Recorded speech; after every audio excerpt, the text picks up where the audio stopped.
Testing 1, 2. How about that? Is that giving us some audio level there? So I have been in recording world, let's see, shooting some video, and I changed a few things around, and I made sure to change everything back except for my main microphone. So hang on a second. Let me just dial up my shotgun. Be back with you in just about half a second. Just one teeny tiny baby second as I navigate the microphone. Get that shotgun up and running. Get that shotgun up and running.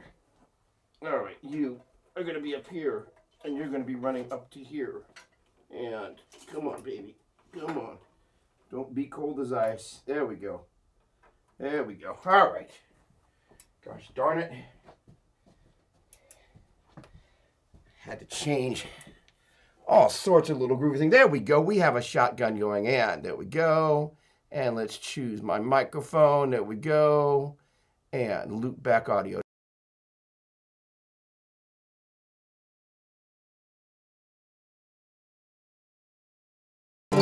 So have we got a show for you? First of all, hello. It's been a minute or two. I'm feeling about 90%. Went and saw Skinnerd in North Carolina. And I got to say, the people of North Carolina are some mighty fine folks. It was a wonderful time. It was a great show. And somewhere going there or back, I picked up this nasty chest cold. Not the nasty COVID stuff, but it was a mother of a funker.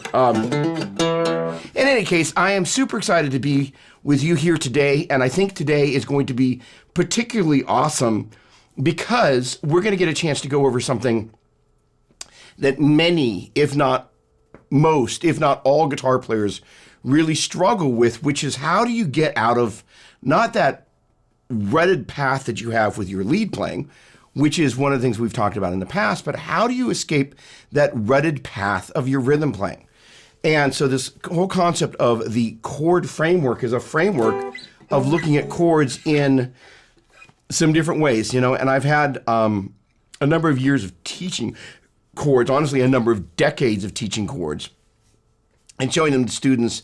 And so in many ways, I feel frequently like I'm on the inside looking out. And when I see people's perspective, good morning, Rick Harrison. How do you like that shirt there, my friend? Thank you so much. Thank you so much. Brian, what's going on, my man? Great to see you. Hello, hello, hello. So, you know, the thing is that most of us, myself included, gravitate towards playing the same riffs in the same keys over and over. And guess what? No surprise, what we play over the top of them ends up being the same as well. And so the idea is what we want to do is kind of navigate through some strategies around looking at the guitar neck a little bit differently. William Heredia, good to see you, my friend. Well, thank you. Missed you too. Very kind. Much appreciated. Melissa Doppler, missed you too, sweetheart. And so the thing about this whole chord framework, you know, I spend a lot of time in my world, and you can kind of see behind me various things from the last video that I was doing for these guys. Can I see that? Yeah, the Dynamount is kind of hiding over there on that boogie cabinet. And so Eric Martin Bureau, good morning, my friend. Always a pleasure. You know, and the interesting thing, Eric and I are both big fans of Dime, right? And so every one of these kind of iconic guitar players had a chord library, right? And, you know, in the midst of kind of studying some of the famous solos, there's also kind of like, well, what were they doing as rhythm guitar players? Eddie, you know, Joe Satriani, you know, Jimmy Page, you know, all these things, you know, before you got to the, you know, solo in Good Time, Bad Times, Led Zeppelin 1, right?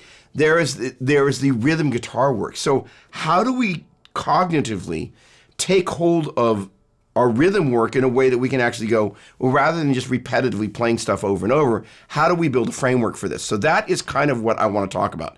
So this little business right here of those chords kind of superimposed over the modes, that's a graphic I've used before, but it's a really great graphic to be able to come back to. So Tom, good morning. Great to see you, my friend.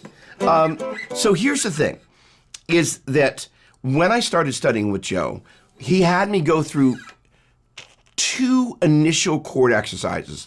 The basic bar chord relay, major, minor, minor 7, dominant 7, 7 sus4 major, minor, minor 7, dominant 7, and 7 sus4 for the 6th and 5th string roots. And the neat thing about that is if you think about your major, minor, minor 7, dominant 7, and 7 sus4, with the exception of not having something to play over the, if you will, 1, 2, 3, 4, 5, 6, 7, it'll get you through just about any chord progression, especially since Joe was adamant about playing those things on the 6th and 5th string roots, because the majority of what we play is based on the 6th and 5th string roots. So the first thing that I want to just kind of present is this graphic here of kind of like, well, what are chords? And again, because I feel so much of the time like I'm kind of on the inside of this thing, that I feel really close to it. But I frequently find that when, you know, people that I meet at guitar camps or people that I encounter online, and my buddy Brad, who I don't have them down here, but sent me these absolutely lovely, lovely card holders.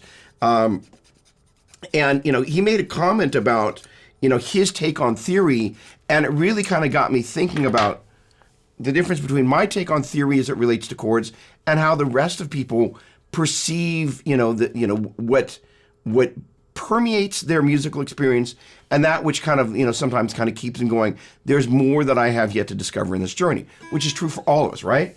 But the idea is like, well, how do we make the most simplistic way to make sense of chords? And the shortest answer I have for that is chords are bits and pieces of scales played at the same time. And for a lot of people, that is kind of like, whoa, right? Because, you know, when you think about scales, we normally think, all right, there's some chord progression. We find where the root of the chord progression is, and then we solo using some scale. That's a very different framework than like, okay, if I take the G major scale, hello, come on, there we go. If I take the G major and the A Dorian and the B Phrygian and the C Lydian and the D mixed Lydian, E minor and the F sharp Locrian, and I take the 1st, 3rd, and 5th tones of those guys in their 2nd octave, that gives you, if you look down below, you will not see Hold on. No, it's not on that graphic. You will basically get major, minor, minor, major, major, minor, diminished, and major. And that framework of triads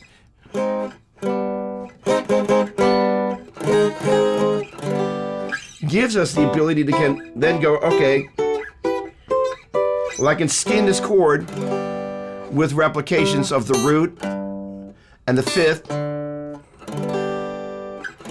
and the same things for these guys until we get up to the seventh tone there, right? So the point being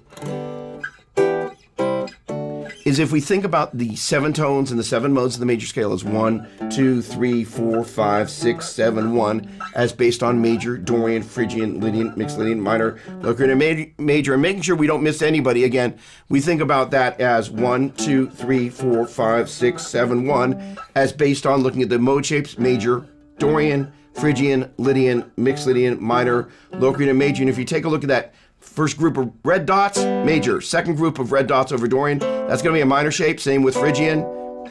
Major for Lydian, major for mixed Lydian, minor for minor, and that's a diminished shape there for Locrian.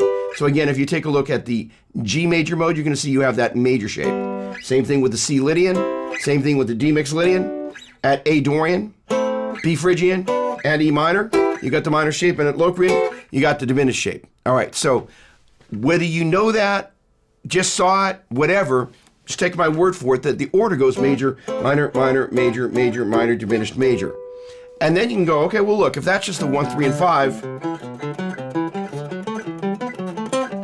of each of these modes, then I can add the 7.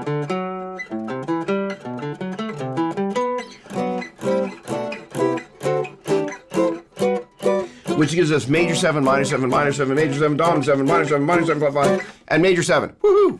All right, the point being is that now gives you a framework which you can go, cool, I can add stuff, or, again, keeping in mind that this guy right here, if I count 1, 2, 3, 4, 5, 6, 7, 1, thanks for the share, Rick, always appreciated.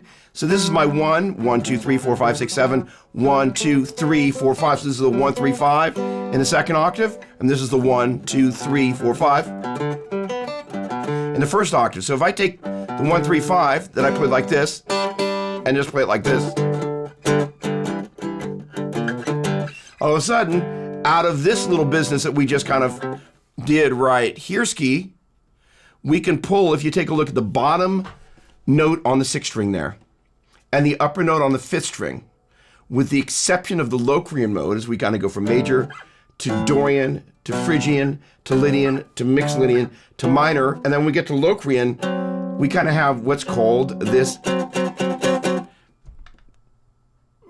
diminished 5th, minor 5, tritone, but basically I would call this a flat 5, because if we take the 5th tone of this mode and we compare it to the 5th tone of the major scale, I'm going to call that a flat 5. And I'm not going to call it a 5th, because when I think about it all on its lonesome, I'm thinking about it as a flat 5, but when I think about this, I'm going to call it a diminished 5th, is probably what I'm going to be inclined to call it, because I am.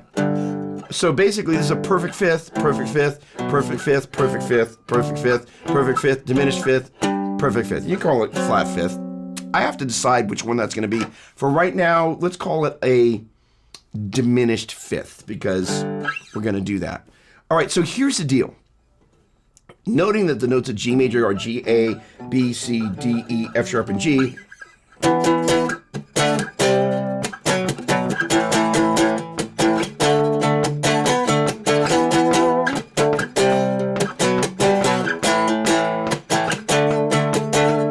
so there I set up something in the key of E minor. So this is going to be kind of fun. This is where it gets instantly cool. So we got, so if you think about G, A, B, C, D, E, F sharp, G, A, B, C, D, E, F sharp, and G. By the way, you're welcome to grab your guitar. So what we're doing is basically going 1, 2, 3, 4, 5, 6, 5, 4, 3, 2, 5. And I'm adding a little decoration by adding the 6, this is the 1, 1, 2, 3, 4, 5, the 1 and the 5. Above the 5, if it's either a whole step or a half step, that's the natural 6.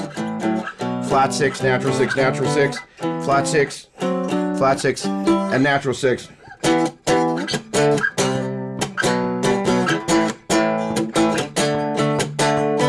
All right, so imagine that's kind of the first part of our progression.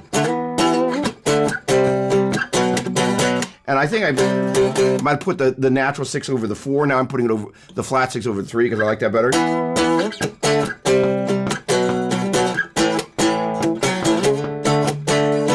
So let's say that's our chorus, right?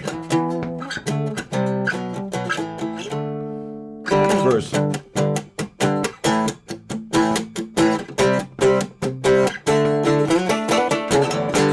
So I'm still in the same, if you will, modal framework.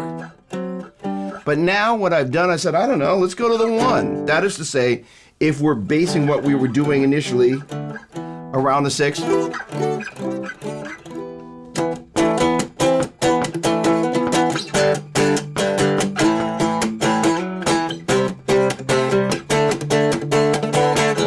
the 1 is another logical place to go inside this framework of the key of the relative key of G major. So 2 really important things. 7 notes, G, A, B, C, D, E, F sharp, and G. I can hang out at any one of those and drop an anchor, and that becomes my tonal center for that section of the chord progression, or maybe even the whole chord progression. That is to say, if I went...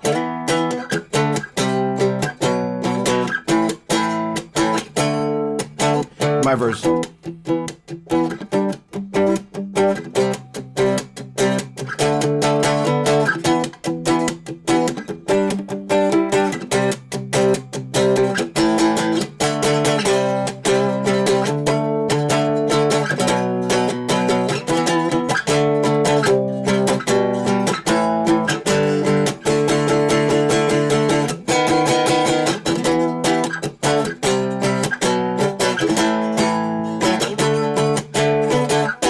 Kind of hanging out in E minor there, and that little kind of B section of the verse there, I'm still feeling that E minor was going to be my tonal center there. So here's the deal. We can hang out at one spot, and it's totally cool. But purposely what I'm doing here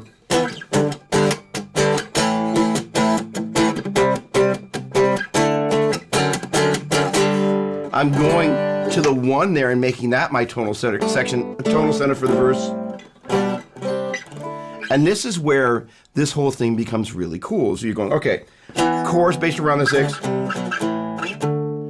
verse around the...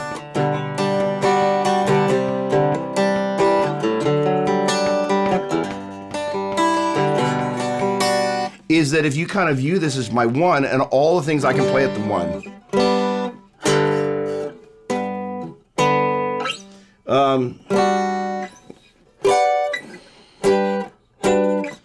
And this is where a lot of guitar players really get into their, if you will, the thin zone of where their, sorry, my next, there we go, where their pliability gets to be a little bit thin, is knowing a number of different chords that they can play at each one of these spots. And this is, I'm going to take just a quick hit of the pause button here and jump back over to this. On one hand, you can just see kind of, if you will, if you play, if you will, quote unquote, the expression of the triads for each of those modes, that ends up being this major, minor, minor, major, major, minor, diminished, major.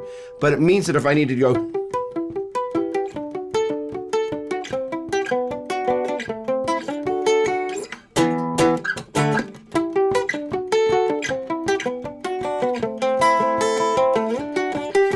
instead of going,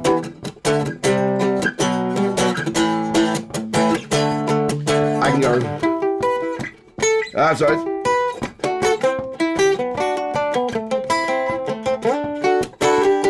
And I can play it with a different type of chord.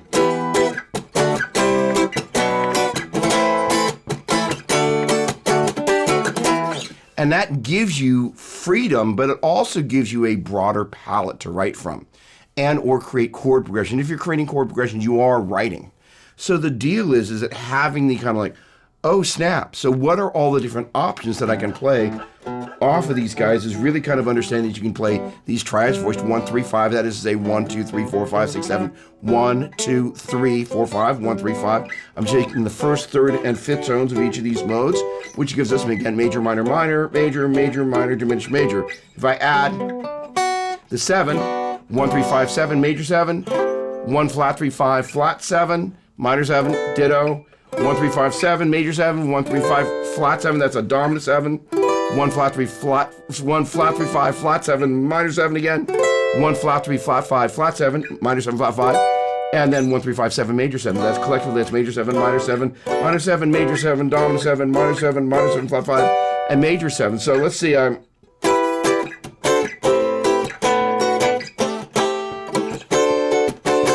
that sounds a lot less rock and roll than... But it's a great...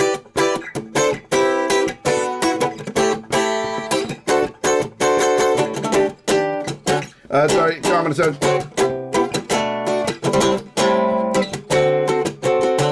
What's neat about it, let's change the rhythm.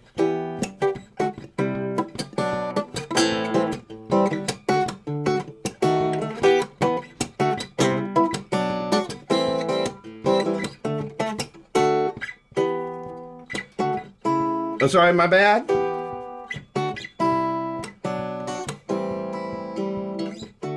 And all of a sudden we have a whole different flavor there. And that's, again, we have a tendency to play the same riffs in the same key, the same way. Yawn City. All right, so let me stick my head down here in the comments and see if, all right, first of all, good morning, everybody. Anybody that I missed, thank you, William, again. I'm glad I'm doing better as well. Trust me. All right, Chris Alexander, my dear friend, good morning to you. Let's see. Again, Eric, what a pleasure, as always. My dear friend. Okay, Shane, good morning to you, my friend. Hello. Hello, Jim. Hello. How are you doing? How is the gorilla, the gorilla guitar doing, my friend? The silverback. Awesome. Great to see you. All right, let's see here. Captain Scarlet, the Gear Whisperer. I started teaching my worship team replacement. I am completely stealing this. Please do. And, you know, the great thing about this, let's see, there's one group. There we go. That's the one that's not going to feed through here. First of all, Tony Librand. All right. Awesome. Awesome. Juan Pablo Garza. Good morning. Buenos dias. ¿Cómo está? Awesome. Thank you very much. So awesome. You pack so much brilliance into a relatively small time space. Love it, brother.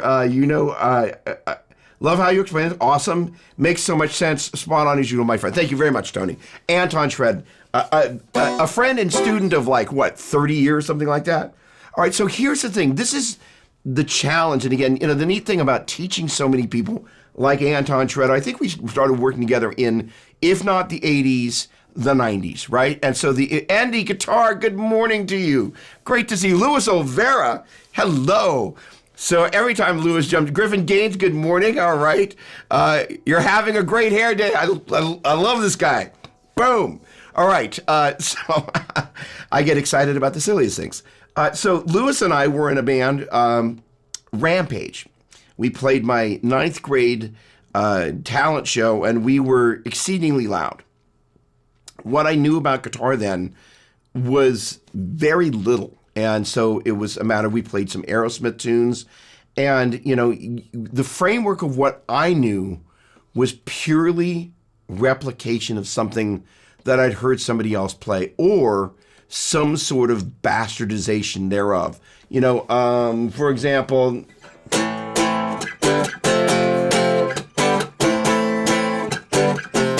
you know, how many chord progressions?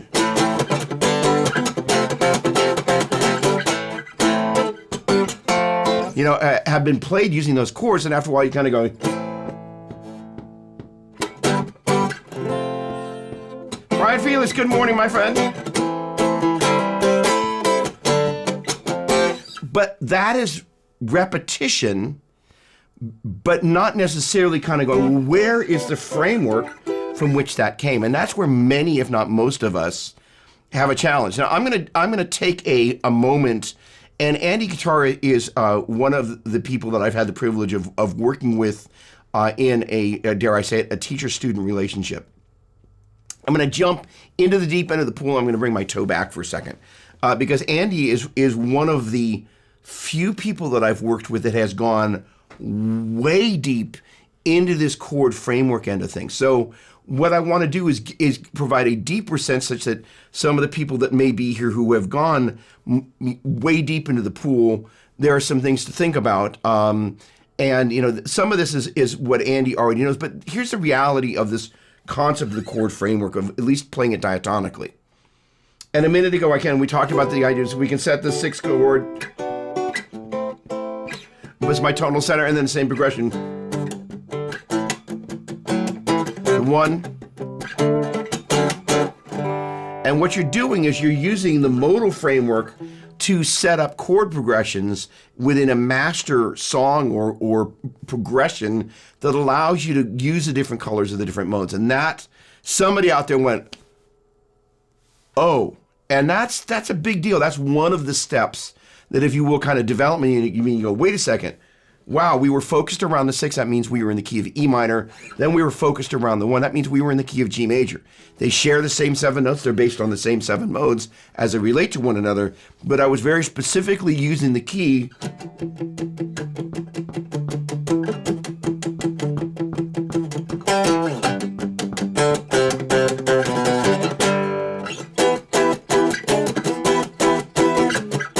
really.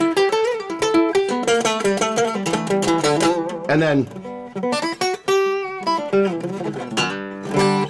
mapping out those 6 as my tonal center when I want it to be, and the 1 when I want it to be. And so I'm going to use the phrase accidental modality. I think some of us is going to start playing something like, that's cool, and we hang out there, but 1, we don't necessarily know for sure which mode or modes it may be.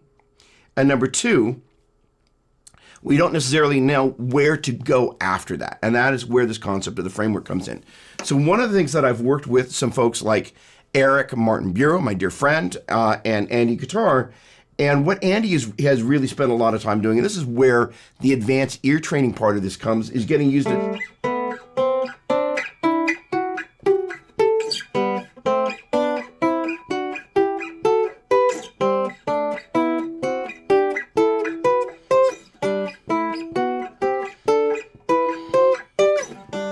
Sorry, 6. And then 7s. That's all right. F sharp there, I knew that. And basically that's all of the, if you will, intervals. Brad, good morning, how you doing? Oh, Skittered was awesome, thank you very much. The interval, I don't know why I played that. The intervallic part of what makes chords quite often, and I'm speaking to you, is that we're hearing something, we're like, how do we find it, right? And I remember one of the big moments for me, chordally speaking, was being at one of the Satriani camps, happened at the same time as a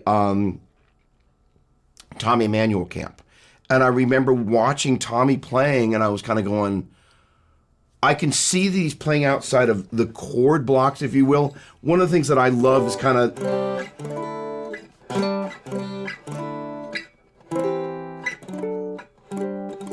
playing inside these chord shapes that,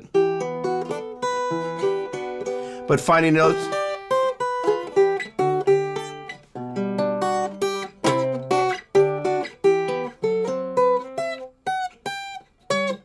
Sorry.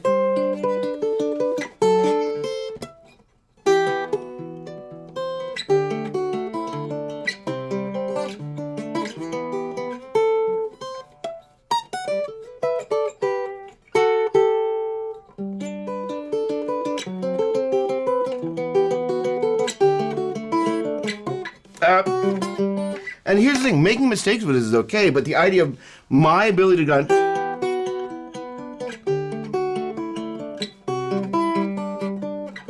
and then so on, walking down these different modal notes inside the chords was like, oh, because it means now I've got all those notes on tap. So part of that, so getting back to conceptually is really kind of getting comfortable with seconds. thirds. Because these are the building blocks. Fourths.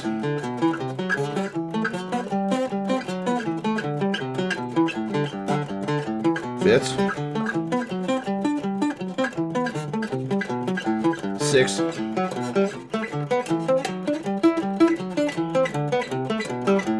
And sevenths. And why does that matter? Great question. Because those are the building blocks. If I want to take one, and there are a bunch of people that are going to love this. I've done this before. It's not mine, but if we kind of think about the Eric Johnson thing, the 5 in the first octave, that's 5, 6, 7, 1, 2, 3, and the 3 in the second octave. And that's this same triad here, but played.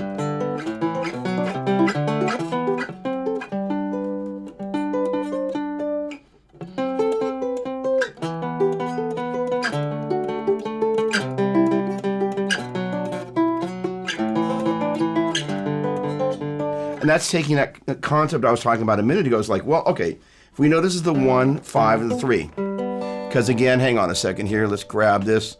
I'm going to come back to that little piece of gold and goodness there. All right, good, that should be coming up there. So the deal is if we take these guys, and instead of playing this guy right there, we play it down there. Let me just say this for a quick second. Part of the framework is that if you see 7, as in the G major scale being 1, 2, 3, 4, 5, 6, 7 notes, and you can play them linearly or laterally, and you recognize that the major scale starting off of the 1 is 1, 2, 3, 4, 5, 6, 7, 1. The Dorian mode is really starting off the 2. And the thing is, that's why I think of the Dorian mode as the 2 always. Natural number system likes to kind of think of things a little bit differently. We're not going to go down that rabbit trail. But the thing is, what it enables us to do is, regardless of where we are, if the chord based on the second tone of the relative major scale is always the 2, it's always the 2. And that means the Dorian mode, regardless of where you play it, is taking whatever major scale, G, A, B, C, D, E, F sharp, G, G, A, starting off its second note, A, B, C, D, E, F sharp, G, A. And if I'm in the key of C major, C, D, E, F, G, A, B, C, the D Dorian mode is just going, instead of going C, D, E, F, G, A, B, C, is going D, E, F, G, A, B, C, D. So it's just starting off the second note of the major scale. And if we drop an anchor there,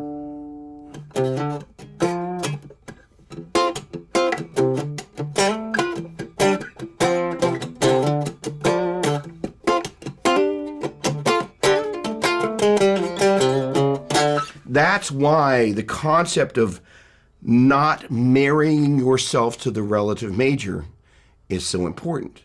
If you are going, I'm at the 2, my tonal center is the 2, implicit in that, you get the relative major. I don't have to go down to 1 to know that if I'm at the 2, the 1's right down there. Doesn't matter where that is, but the advantage of that is you get used to thinking of things relative to the tonal center. And why this becomes so valuable is in the music that we play, you know.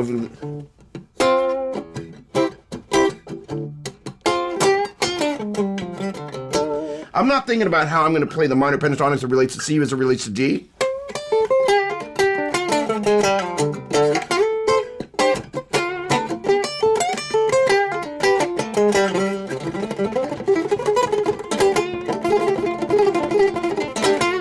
I'm going to think about how I'm going to play the minor pentatonic.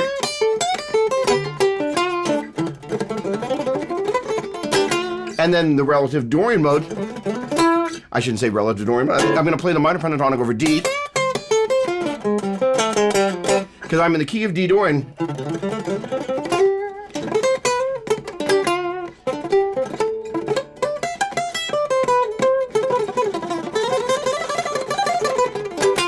And then I'm going to play Dorian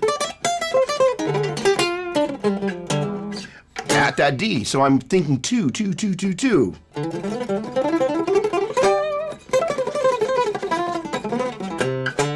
And that's still that note. Then when I hear that note,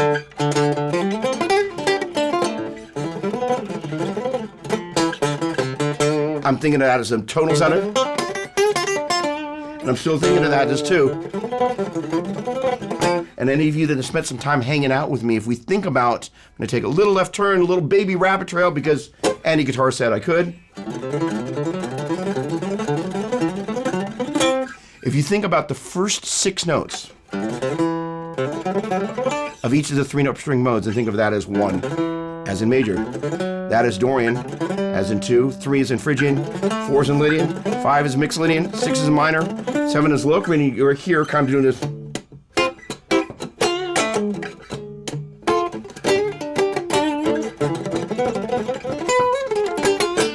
And we're just jump down to this D, and we can hear.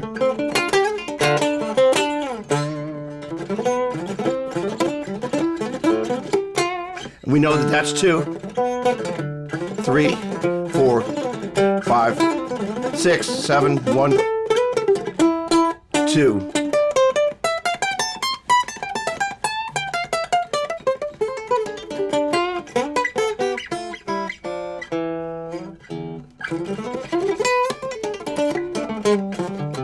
All right, so although today wasn't about soloing, soloing's part of this deal. And again, the chord framework gives you the framework for how you're going to overlay the modes, because the modes and the chords and the chords and the modes are the same thing. Good morning, Emmanuel, my dear friend.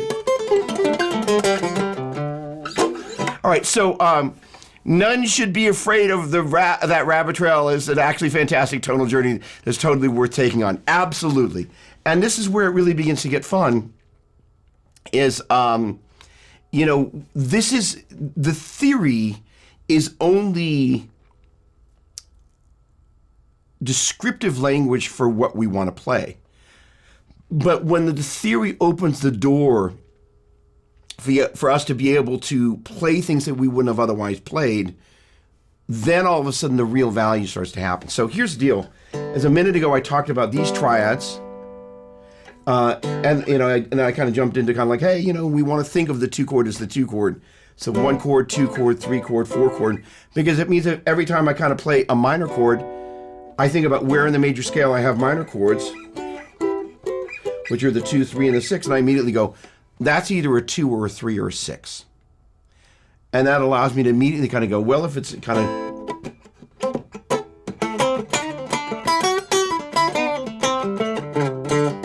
I got a 2 out of 3 possibility, excuse me, 1 out of 3 possibility of playing the right thing. And if rhythmically it's got a little bit of funk on it,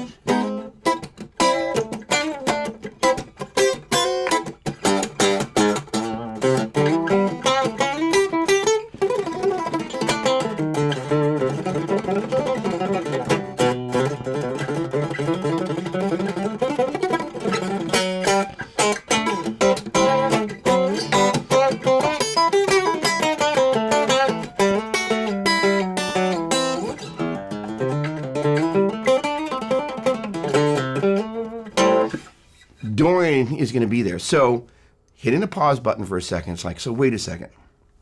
So if we can recognize the sound of the chord, minor chord or minor 7 chord, and again, that's where the theory becomes valuable. If you kind of go, hey, look, every place I've got a minor chord, I also, as opposed to, that's 1, 2, 3, 4, 5, 6, 7. 1, 2, 3, 4, 5, 6, flat 7. Every place where I got a minor chord, that mode, Dorian, Phrygian, and minor all have a flat 7. A minor triad in combination with a flat 7 gives us a minor 7 chord. So if we hear either a minor triad or a minor 7,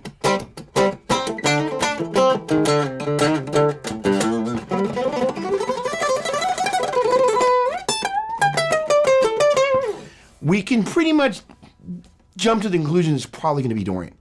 And just jump in, and most of the time we're going to be right, which is really, really powerful, because then we begin to be able to make certain interpretations about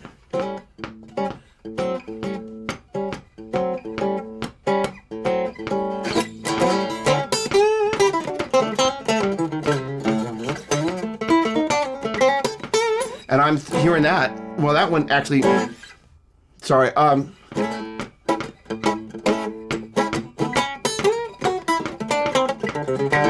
I played the dominance, I played a tritone there, so I actually gave away the whole thing. The only mode with a flat 7 and a natural 3 is mixed Lydian, by the way, but you probably knew that. But if I'm just going, instead of going, I can kind of go.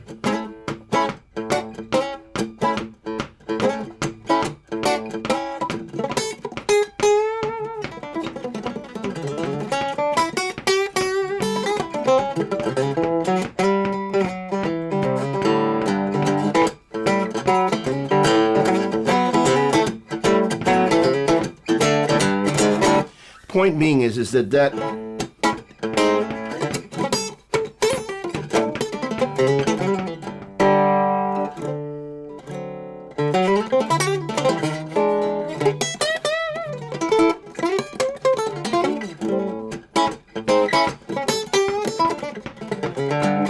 hints at something musically. So if we can kind of begin to recognize the quality of the chord, which again, getting back to the Andy guitar moment, if we can recognize the seconds and the thirds and the fourths, and the fifths, and recognize that this guy is a combination of the thirds and the fifths being played at the same time, and we can recognize this.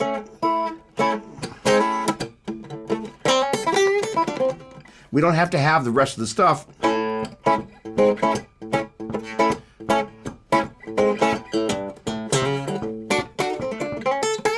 To begin to kind of go, I think that's got a bluesy vibe because of the way the rhythm is played and what chord it is.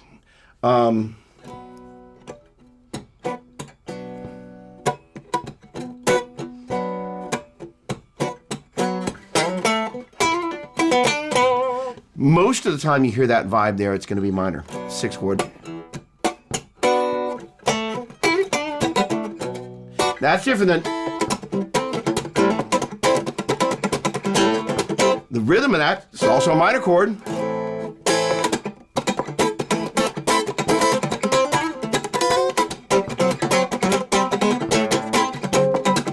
But here, which one here?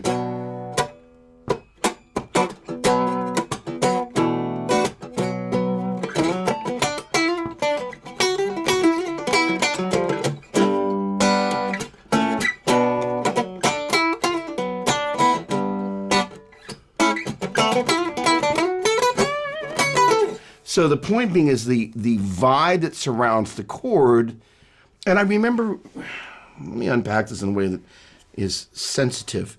One of my students was at one of the guitar camps, and they kind of came into this jam session, and somebody chastised them for not recognizing what the tonal center and the mode that went along with it was.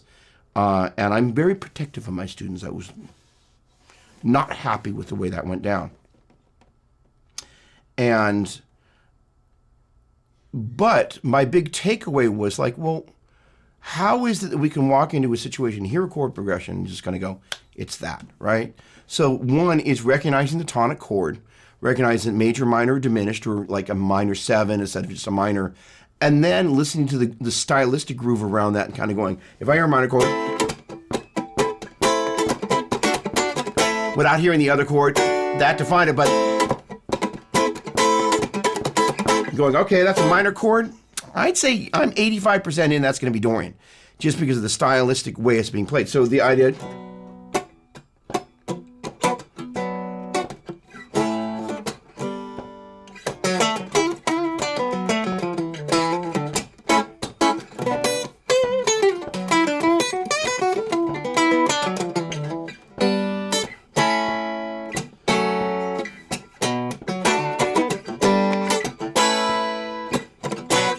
Hearing that chord and hearing the style that's played around with it, if you get kind of used to doing that, which again is not how a lot of us think about music. Most of the time we think about like, hey, I'm just gonna, I learned this chord progression, I'm gonna maybe either repeat that chord progression, or I'm gonna play my own variation thereof, and now I've kind of made it mine, which is great.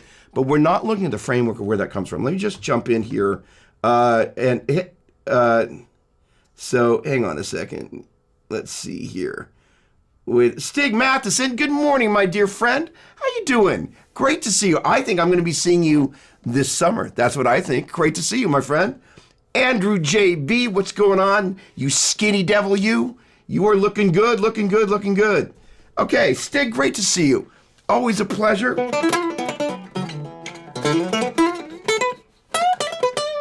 That is a Stig guitar riff, or a Stig hello guitar riff.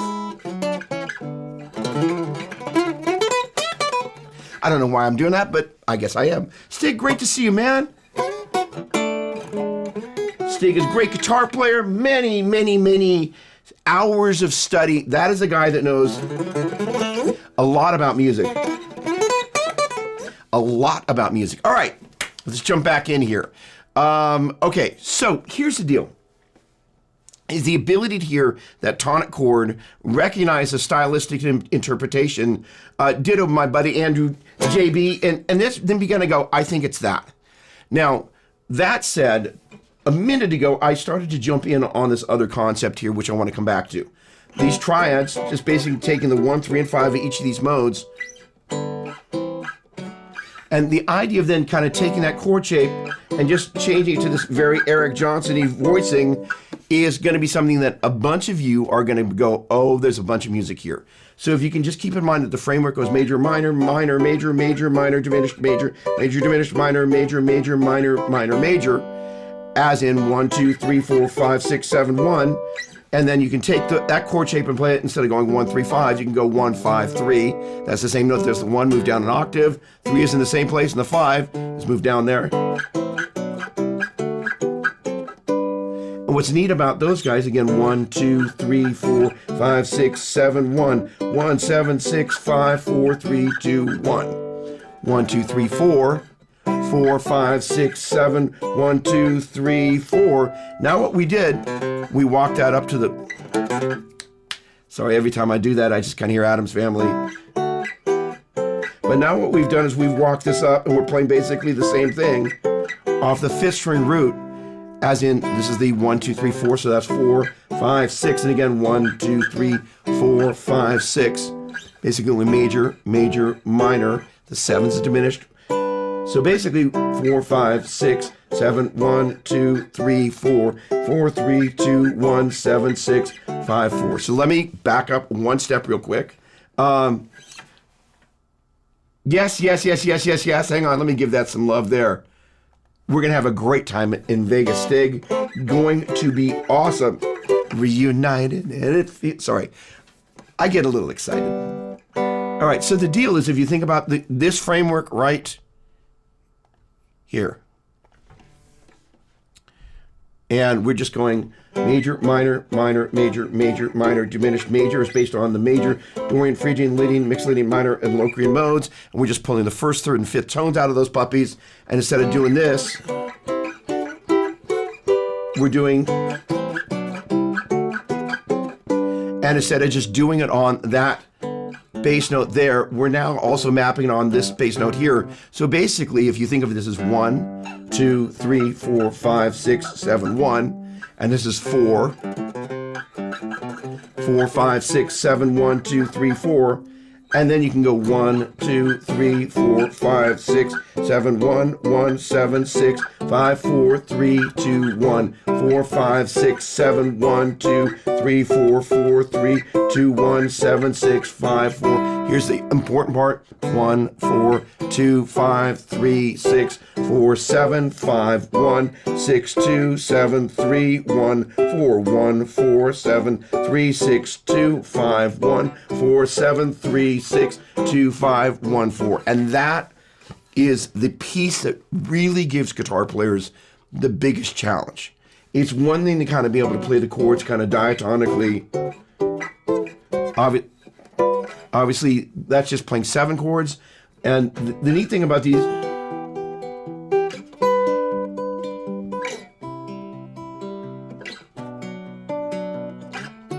these triads played like that, and you'll hear...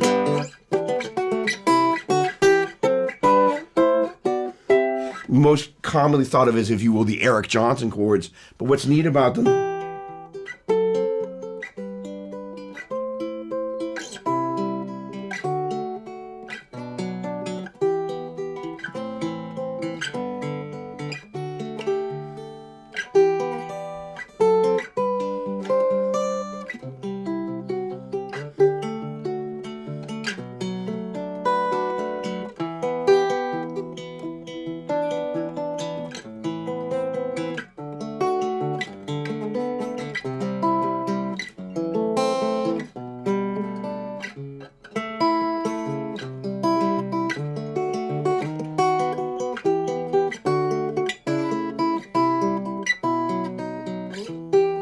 little bit of modulation going on there, but the point being is those chords really open up a huge amount of stuff. But the important thing is to be comfortable enough. Again, think about G major, G, A, B, C, D, E, F sharp, G.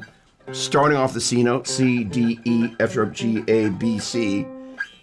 G, C, A, D, B, E, C, F sharp, D, G, E, A, F sharp, B, and G and C, and being able to kind of map those chords across there.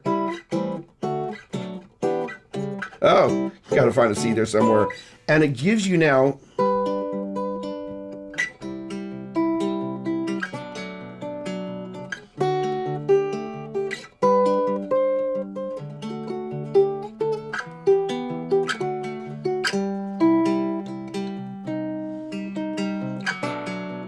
the thing about that, after a while you begin to hear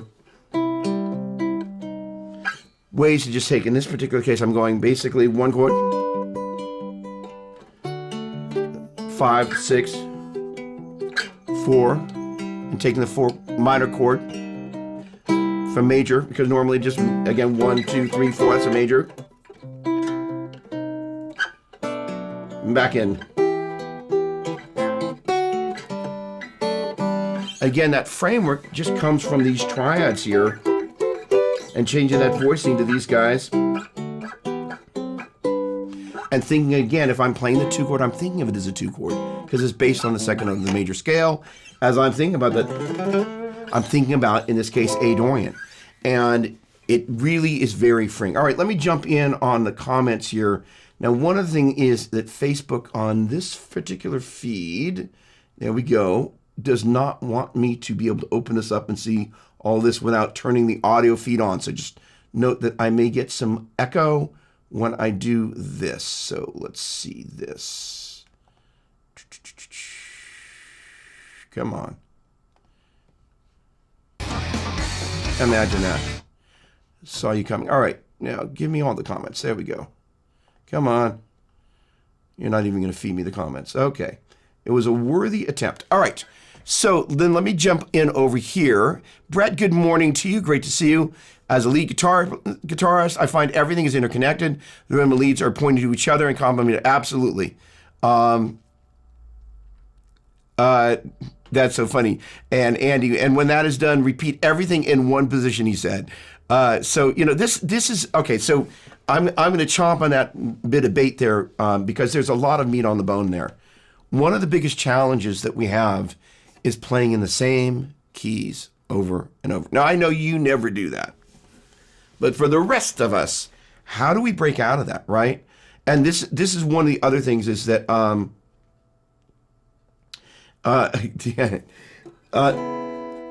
you know, there are certain keys that we want to gravitate to. First of all, because of all the open strings, generally I would think of the guitar as a G major instrument, because the lowest key that you can start at the bottom of the neck and kind of play the range of 1 octave in terms of scale fingerings, that also includes all the open strings, is going to be the key of G. So for that reason, and a few others, I consider the guitar to primarily be, if you're going to start with one key and kind of go, what key? G major. Joe Satriani used to describe that as G disease, because all the advantage of that also means that because you can conveniently see, again, like we did a minute ago, the 1 and the 4, 2 and the 5, and the 3 and the 6, and the 4 and the 7, you get used to seeing those in particular patterns. So if, for example, I were to see that relative to the key of C major, this is the 1, 7, 6, 5. So I would think about 5, 6, 7, 1, 2, 3, 4, 5, and get used to mapping that.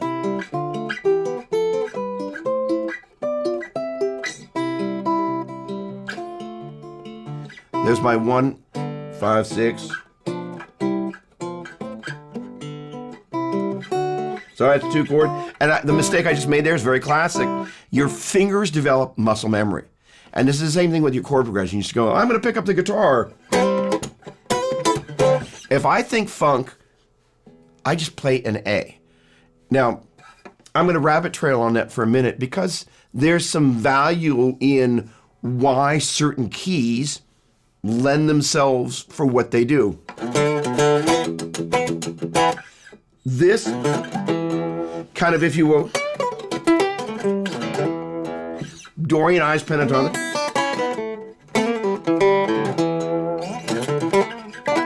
Even though it's, if you take E,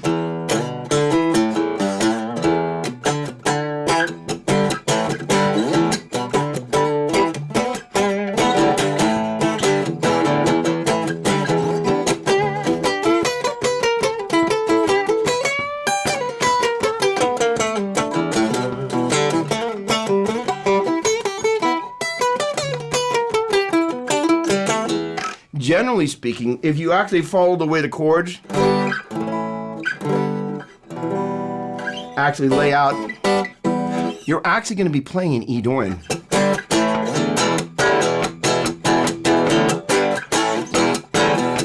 Now, even if I don't play this G major,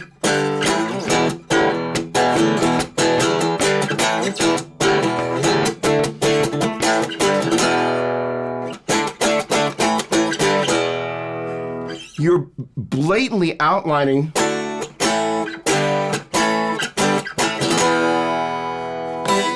E Dorian. And although you'll play minor pentatonic, you might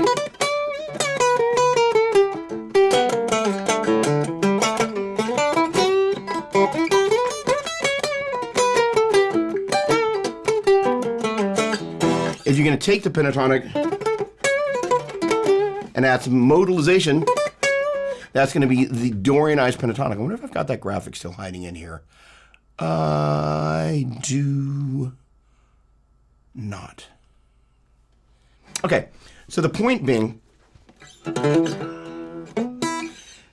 there are certain keys that lend themselves for certain, you know, type of shredding things that are great, and kind of that open.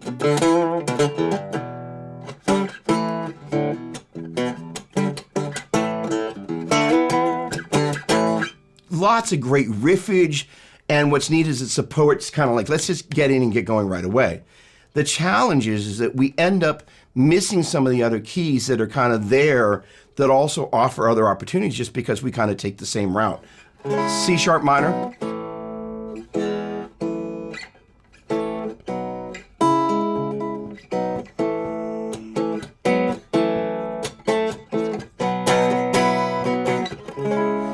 If we spend a lot of time relative to G major, we're going to hang out, as opposed to E Dorian, in E minor.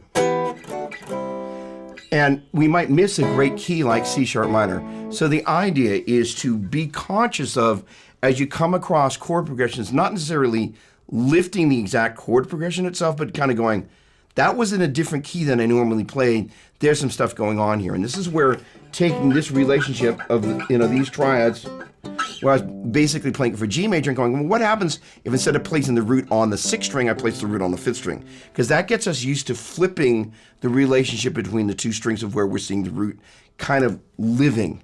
And that's a really important part of this, because we get used to, if, for example, I'm in A Dorian, I get used to seeing the bass notes of the chords splayed out in a particular way because I'm used to seeing that root there.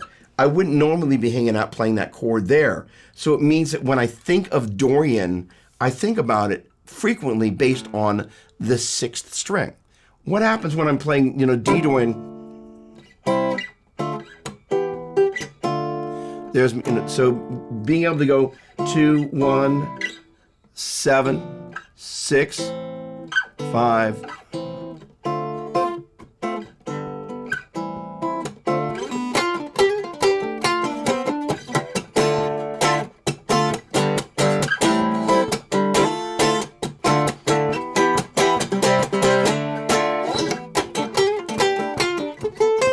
Now I might be inclined to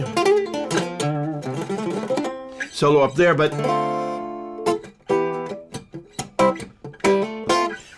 playing the bass note off of the 5th string there,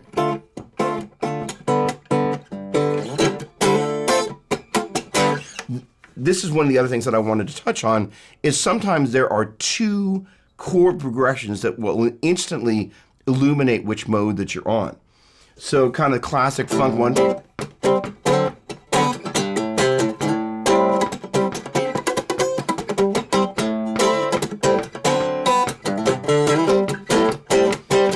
The 2 chord and the 5 chord.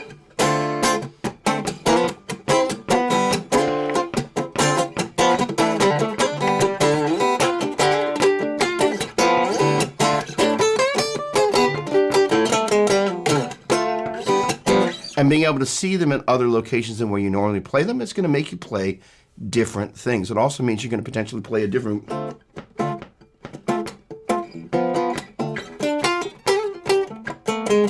versus...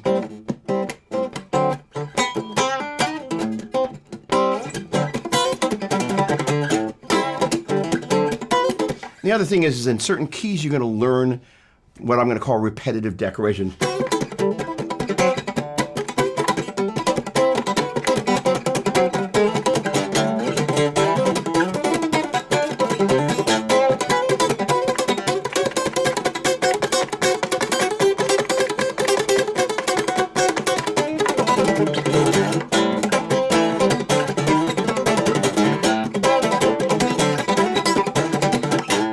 Things that you'll do repeatedly because you've done them so many times. I move into this other key. I'm like, oh, wait a second. I don't have this Dorian Ives pentatonic right there on tap. And guess what? I don't have half the rhythm.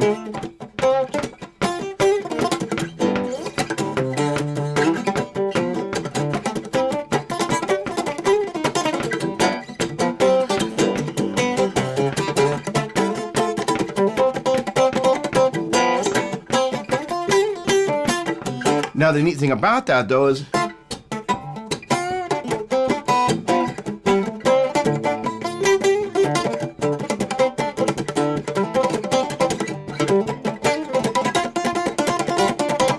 I might be inspired to kind of come up with something different, and I'm like, oh, okay, that's a new place to go.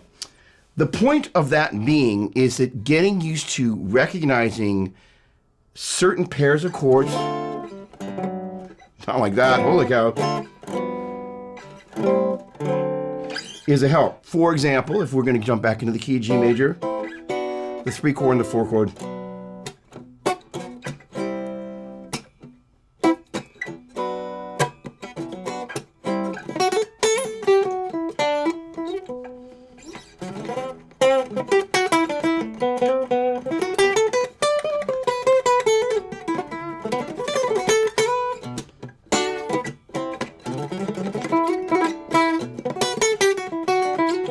And, you know, so the idea of kind of going, okay, well, how do you recognize those? Well, you just begin to kind of go, all right.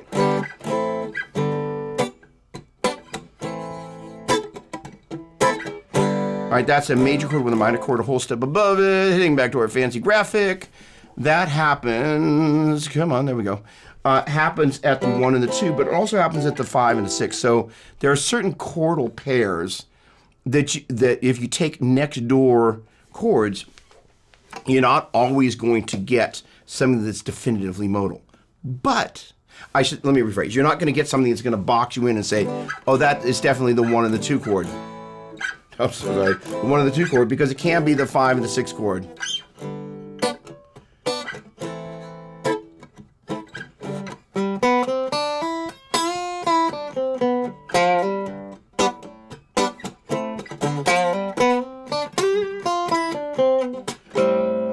Now I'm going to switch it to major without changing the chords.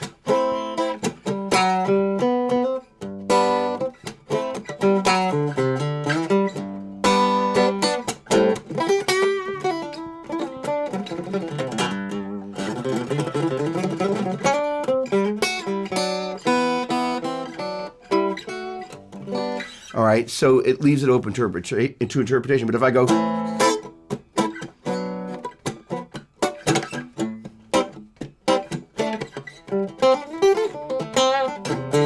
It's the only spot where you got 2 minor chords a whole step apart, or 2 minor 7 chords a whole step apart.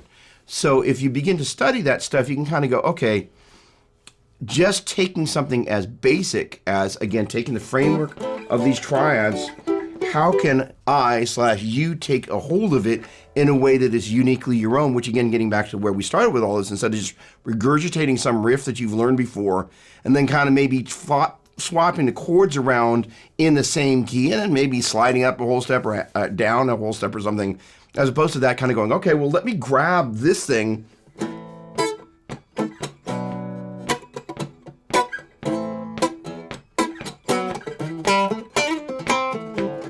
or and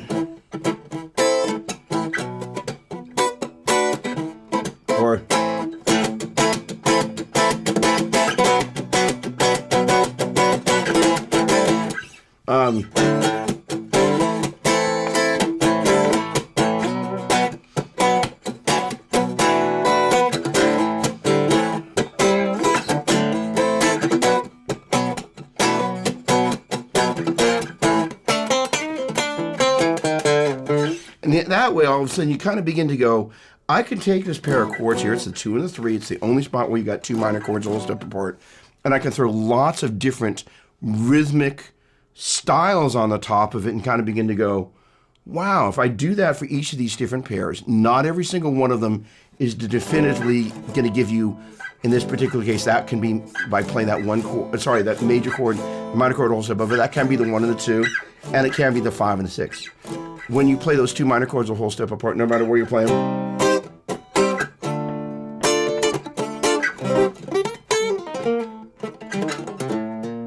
can only be the 2 chord and the 3 chord.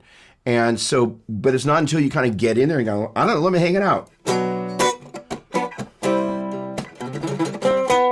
That can only be Phrygian. The only spot where you got a minor chord with a major chord a whole step above it. You only...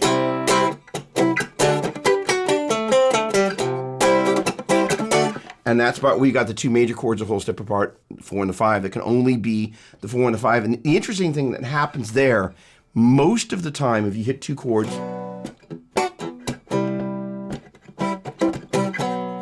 the first of the 2 is going to be the tonal center. For this one,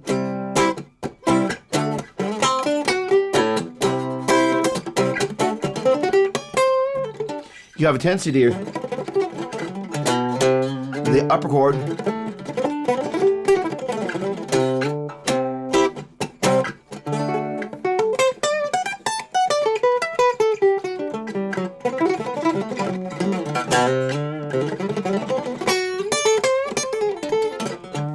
as being the tonal center, which is kind of interesting. It's the one that's really the only one like that. But because when we're used to hearing those 2 chords together,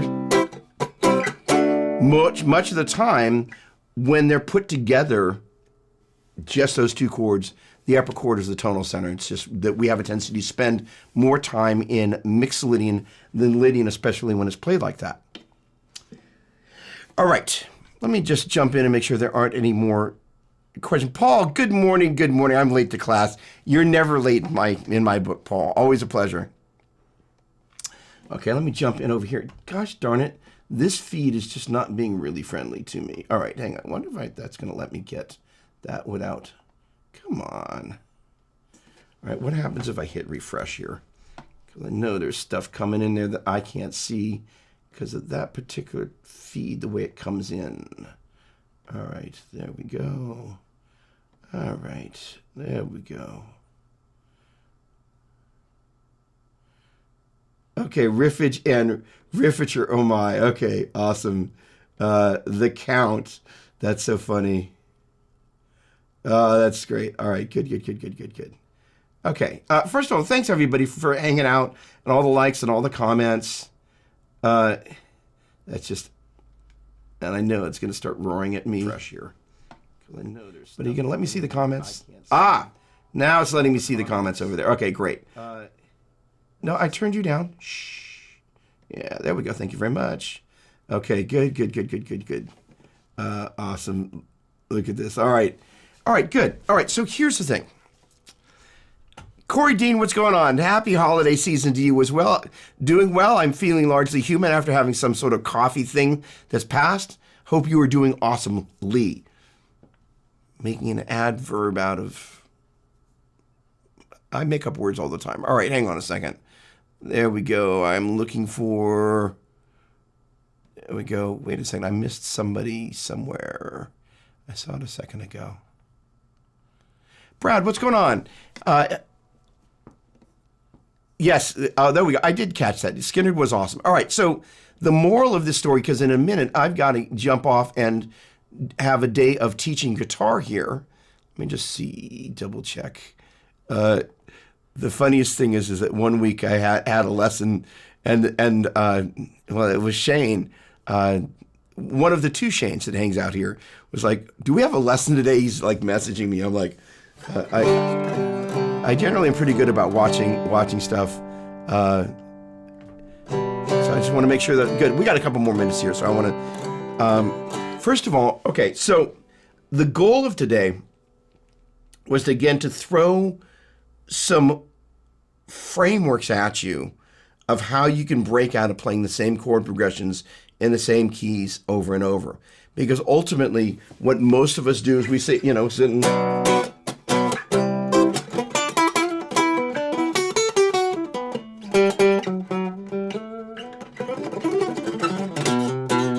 And then we start noodling over the top of it. And if we play the same chord progressions, we start noodling in the same keys over and over, and we don't have that depth of field that moves us into different keys, right? So the point being, this was mainly about chords. The same thing, if you think about a chord,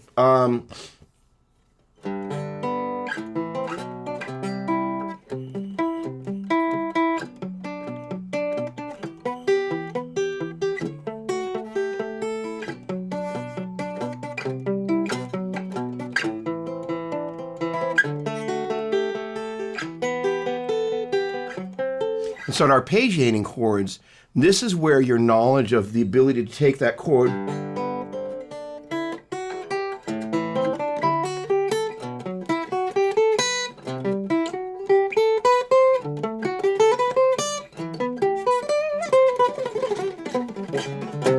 really extends that out.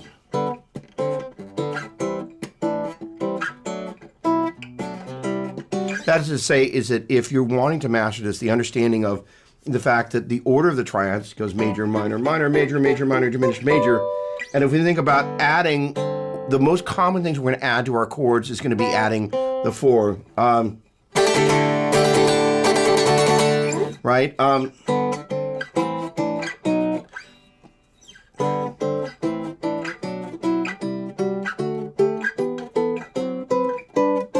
So you can think of this in a couple of different ways. That's one of the neat things about, if you will, a chord framework is going to go, okay, look, if I'm just taking the 1 and the 5,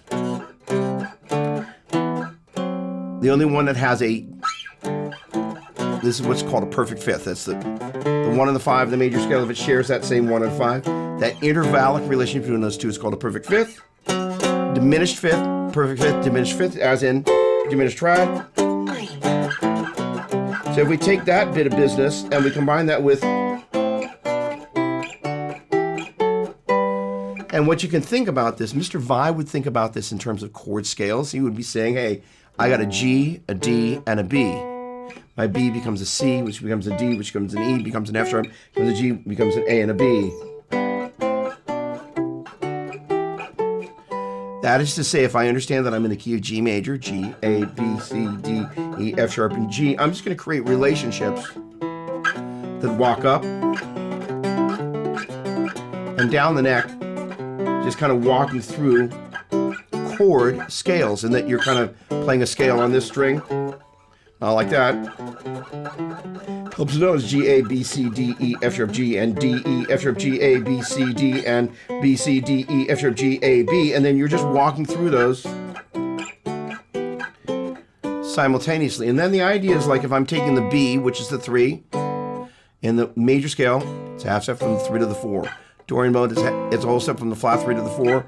Phrygian, whole step from the flat 3 to the 4. Lydian, whole step from the natural 3 to the sharp 4. Half step, whole step, whole step.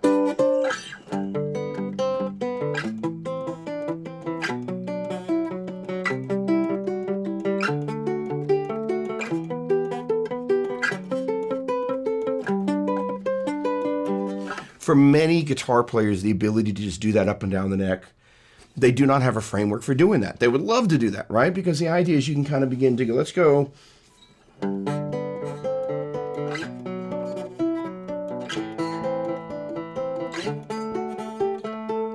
And instantly you got progressions on tap, right? But without the ability to kind of go, where did this come from? And then how am I getting that business?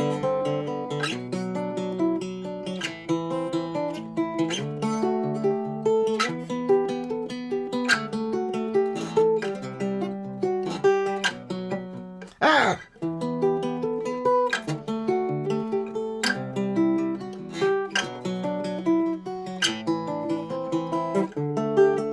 And that's where the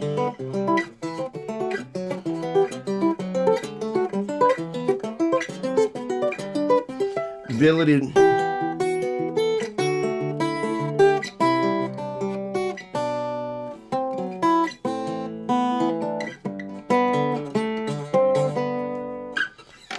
to walk that between the 6 and 5th string roots really begins to open that up. Okay. Brett, haven't been playing much lately. I've been having pain in my left hand fingers. Ooh, it's depressing, actually. Brett, what kind of pain? Is it pressure pain or just inflammation type of pain? Yeah. Okay. Let me know. All right. Here's the other thing is that I would love it if we, in the next 20 or so minutes before I sign off and go into guitar teaching land, because I don't know what this is. This is guitar sharing land. If there are any questions about this or kind of, some thoughts, because, ultimately, the interesting thing is you watch people do enough of the same things over and over, you become very, kind of aware of the things that people kind of do repetitively that kind of are challenge-wise.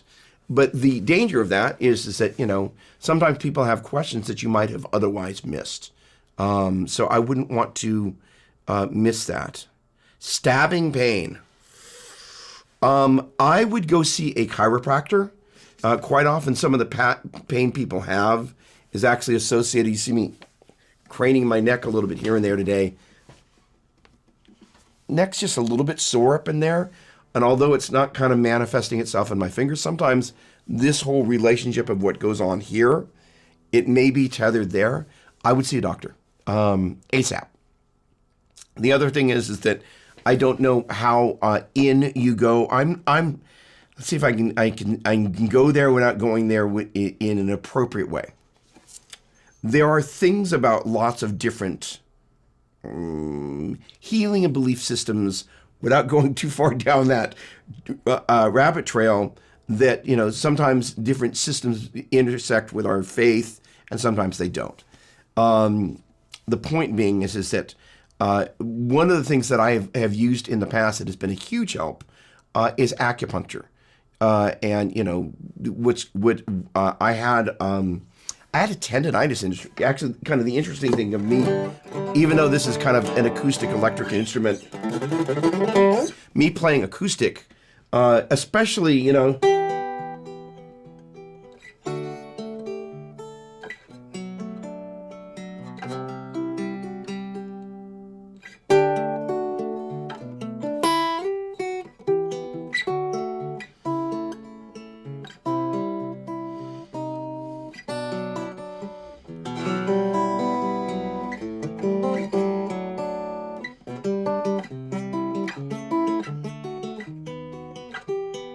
it's one of my favorite incarnations, if you will, of guitar.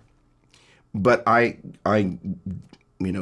had this recording thing. I was recording this song. I spent like 6-8 hours playing this acoustic guitar, which had relatively high action, but it was playable for me. But about 3 days later, I had this flamingly massive case of tendonitis, which for a professional guitar player is more or less a giant disaster. Went and saw an acupuncturist, at the time I went and saw a healer, which was it's not necessarily some of the things that I would do now. Acupuncture, yes. Seeing a healer, not sure. But the point being is that one of the things, as strange as it might sound, that the healer actually had me do, their belief systems, I don't really want to go too far down the rabbit trail there, but there are people from all different types of walks of life that got something. And so one of the things that the healer had me do was wrap my arm, this is going to sound really strange, in honey, saran wrap, and wool. And that, in addition to the acupuncture, basically got me back up and running. And now, 25 some odd years later, I've been able to come back and play the very instrument, and whether it's a traditional acoustic guitar or an acoustic electric that would have been, you just don't do it. I'm able to play it and actually receive an exceeding amount of joy playing the acoustic guitar. There are certain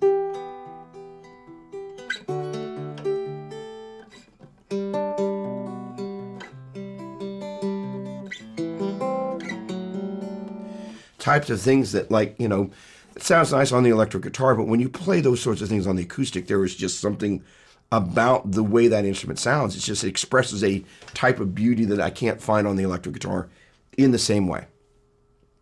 And so thankfully, this has been, every so often it'll flare up if I spend a bunch of time playing and I have to listen to my body. But the thing is that I found the acupuncture was a big help. The other thing is there's something that you will find at most acupuncture clinics called Zhen Gu Shui, Zhengushui.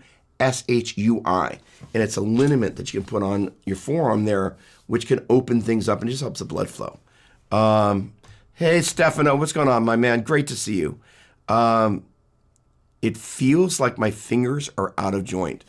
I would also potentially, depending on kind of what your healthcare network would be like, I would maybe suggest going and seeing some sort of rheumatoid doctor.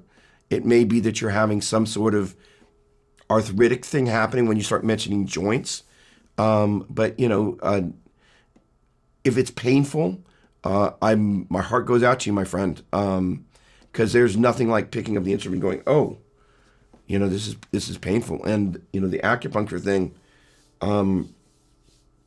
prior to that, the tendonitis, it hurts, and then you're like, oh, well, you have to condition the body and come back to have some sort of, if you will, kind of recovery approach to that. So, I would suggest seeing a doctor. If you have any type of, I'm just going to say it, any type of rheumatoid arthritis in your family's history, that would be one of the things that you can investigate, just kind of going, what's going on here? The other thing, with me, when I was kind of dealing with this tendonitis thing, and, it was a career-threatening, okay. Oh, interesting.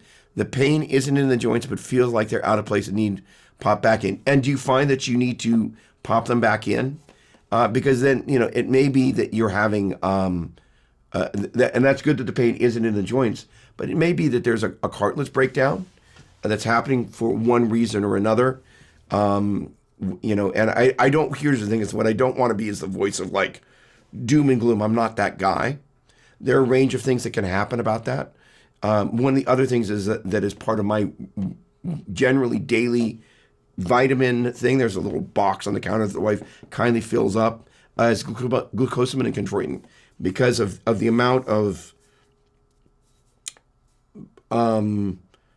repetitive motion that these fingers are required to do. I am aware of the fact that the tissue in there needs a little bit of something, so that may be a help. And so I would suggest seeing somebody that is a joint or somebody, that would be my suggestion. Brett, where are you? Because that, if you're in some sort of kind of place where there's a lot of doctors, that makes it a lot easier.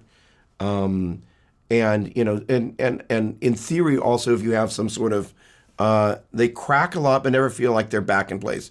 It's almost like I strained a tendon or something, but it's never lasted this long.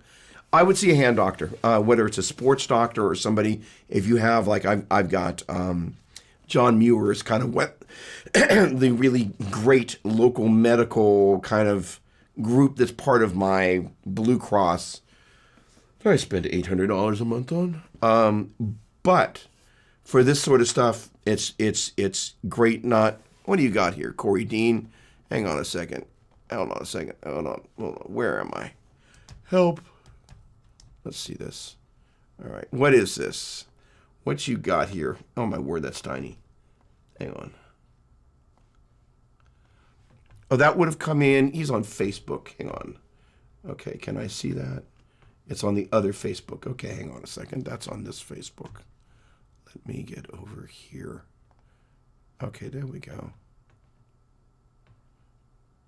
Neural glides for ulnar, median, and radial nerves. Ask Dr. Joe. Okay. Oh, wow. Give me hey, it's Alaric from Ad Outreach, and this is actually Alaric from Ad Outreach. How you doing, Alaric? That I earned by generating. There you go. Hang on a second.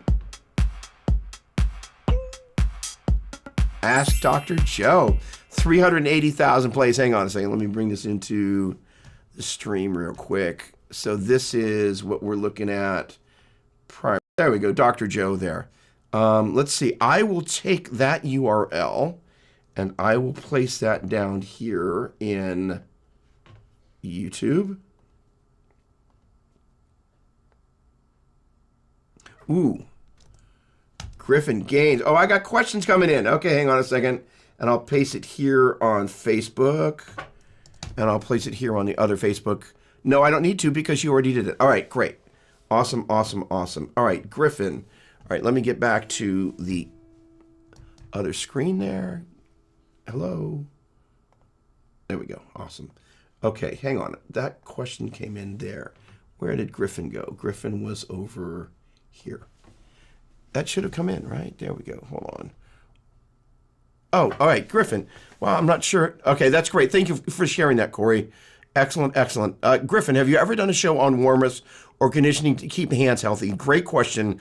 Don't apologize for the caps. Are the graphics you put up during these show streams available somewhere elsewhere?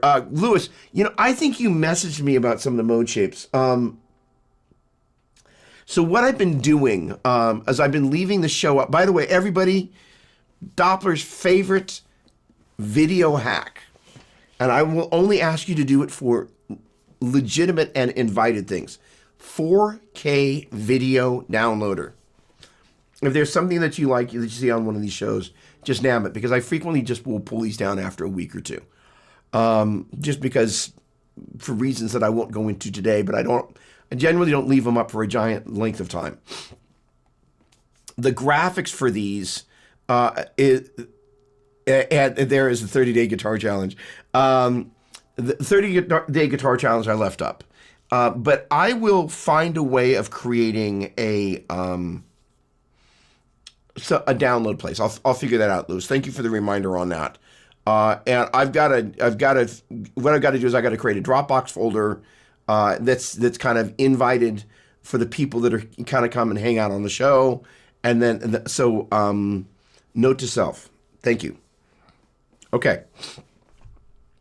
Warm up. So Griffin, I got a great story for you. And I've got 9 minutes until my next lesson starts. There we go. So years ago, I studied with this guy, Joe Satriani.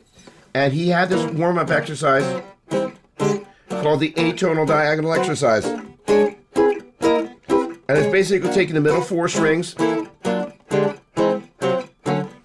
and doing those. And they also have this other crazy exercise.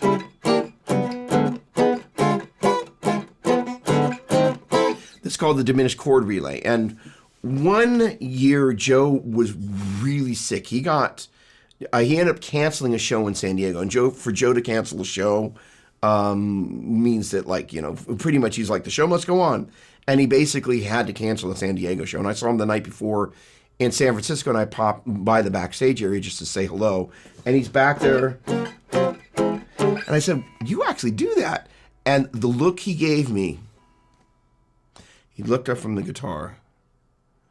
And, you know, it's like the subtext was, da, da, da, da, you moron, have I taught you nothing, you imbecile? And I was like, huh. because the point, the look that's said a lot.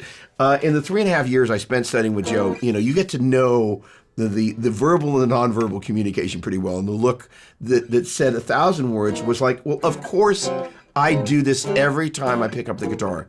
And so for me, my warm-up exercise, ironically, every time, kind of the first thing I do and I did it this morning, because I've been a couple of days away from the guitar. We went and had dinner with some friends last night, and they actually pulled out, it's actually kind of one of the most endearing things.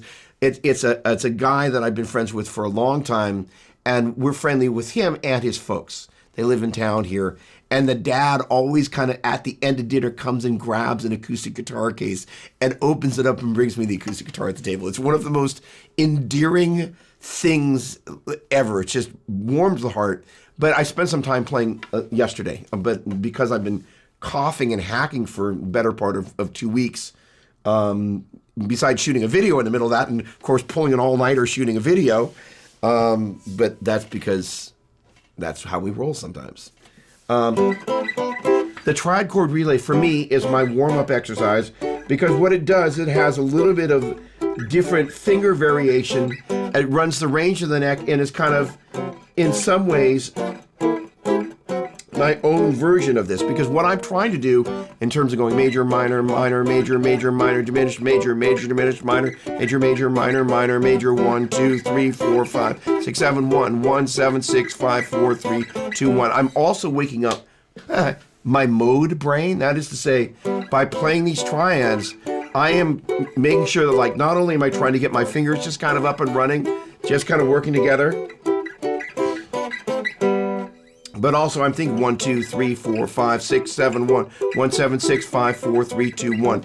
One of the other things that I've been working with my students with a lot lately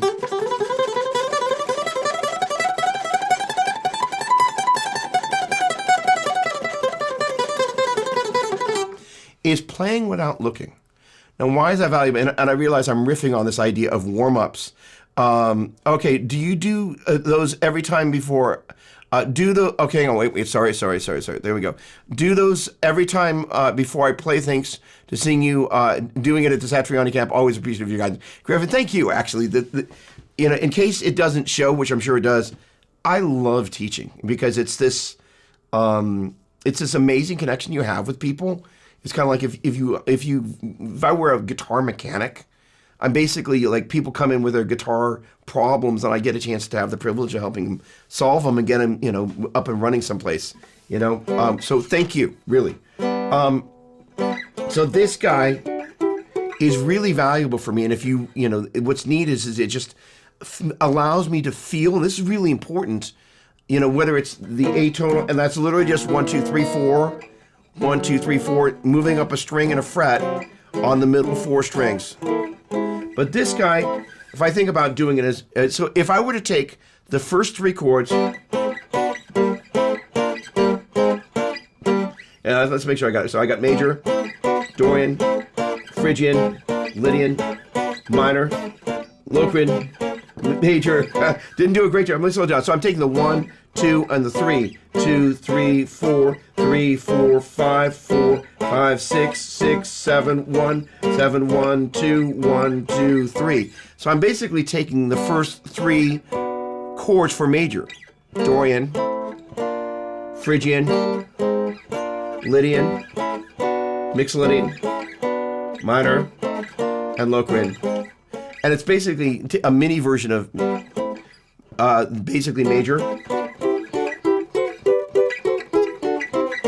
Oh, come on. Major, slow it down. Fine. Dorian.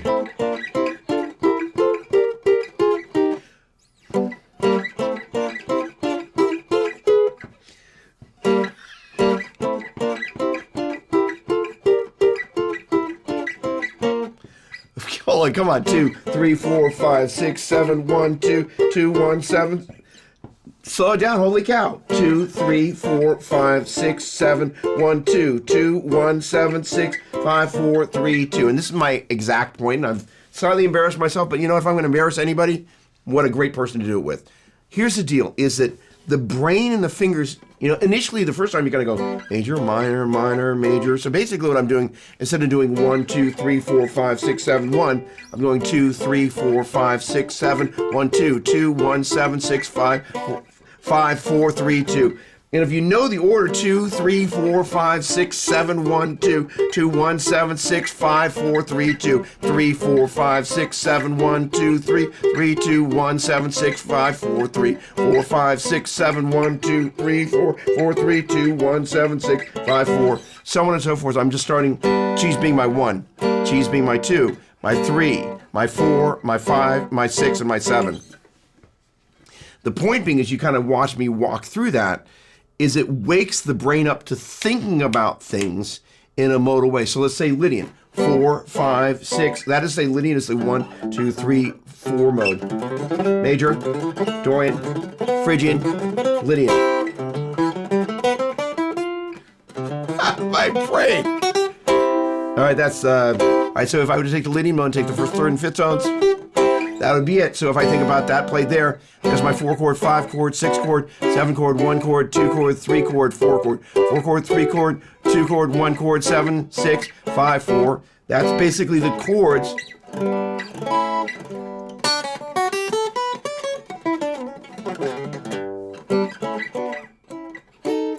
Oh, the guy. Oh.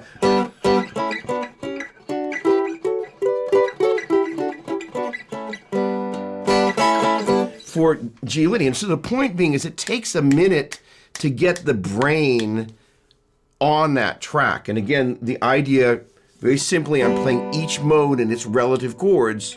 I should say the triad chords for each mode started at G. And it takes a minute to get that brain focused on that. So part of just taking for G major allows my brain to kind of get on a little bit of a modal on-ramp there. And it's just a great little way to kind of get the fingers working. In some ways, playing a chord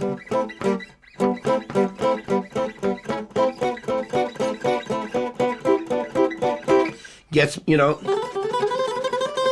gets the fingers moving in other ways. One of the other things that I do, and I got like 1 minute here, is in addition to what you heard me there, taking the G major scale in groups of 3 notes,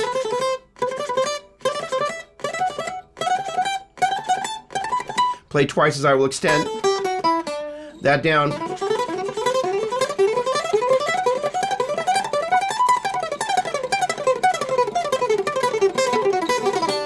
Onto the second string there. And I'll do each sequence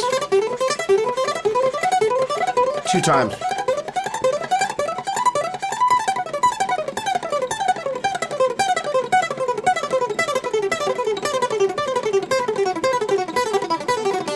And why that one's important for me and for others like me, right there, it's the tendency to drag that upstroke, going down, up, down, and catching that upstroke on the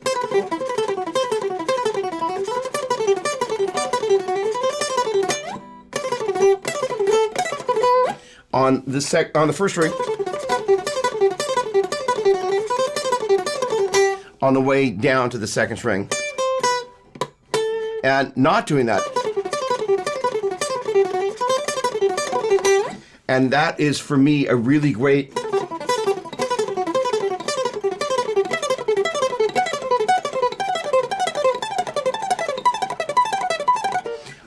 warm-up for me, in addition to this guy right here. All right, ladies and gentlemen, I need to go. I wish you a great, awesome, phenomenal week. Really appreciate your hanging out. Chris, I look forward to seeing you later. Thank you so much for all the great questions. Triad chord relay, great place to start. 3 and upper string speed exercise B. And descending. Key of G. I'll see you guys.